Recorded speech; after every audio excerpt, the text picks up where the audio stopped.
ইমাম গাজালি রহমতুল্লাহ আলাইহি বলেন, আল্লাহ পাক রব্বুল আলামিন তার কুদরতে তিন শ্রেণীর সৃষ্টি করেছেন: জানোয়ার, মানুষ, ফেরেশতা।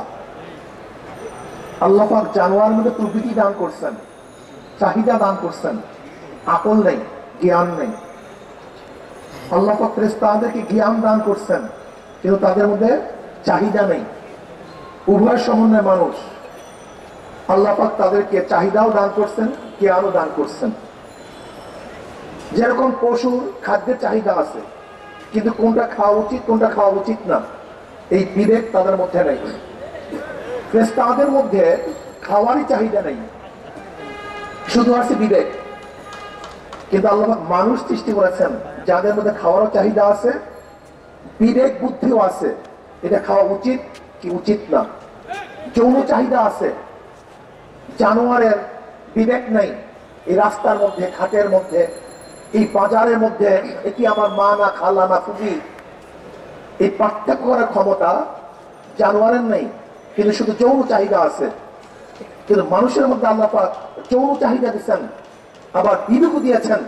রাস্তার মধ্যে, ট্রেনের মধ্যে, বাসের মধ্যে, বাজারের মধ্যে উলঙ্গ অবস্থায় এই কাজ করা কি যাবে না, কি যাবে না, এটা আমার মা না খালা না বউ নাকি আমার বোন, এই বিবেক আল্লাহ পাক মানুষের মধ্যে দিয়েছেন। কিন্তু জানোয়ারের মধ্যে বিবেক দেয় নাই, শুধু চাহিদা, বিবেক নেই।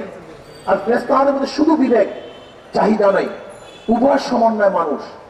এবার আসুন, যে মানুষটা তার চাহিদাকে বিবেক দ্বারা কন্ট্রোল করতে পারবে, সেই মানুষটা ফেরেশতাদের চেয়ে দামি হয়ে যাবে। আর যেই মানুষটা তার চাহিদাকে, প্রবৃত্তিকে বিবেক দ্বারা, আকল দ্বারা, জ্ঞানের দ্বারা কন্ট্রোল করতে পারবে না, উলাইকা শারকুল বারিয়া, ওটা কুত্তাশিয়াল শুয়োরের চোখ খারাপ হয়ে যাবে। কোরআনের ভাষা, উলাইকা শারকুল বারিয়া, একদম মানুষটা কুত্তাশিয়াল শুয়োরের চোখ খারাপ। হাদিসের মধ্যে আসছে, যখন তোমার লজ্জা চলে যায়, এখন তোমার যা মনে চায় তাই তুমি করো।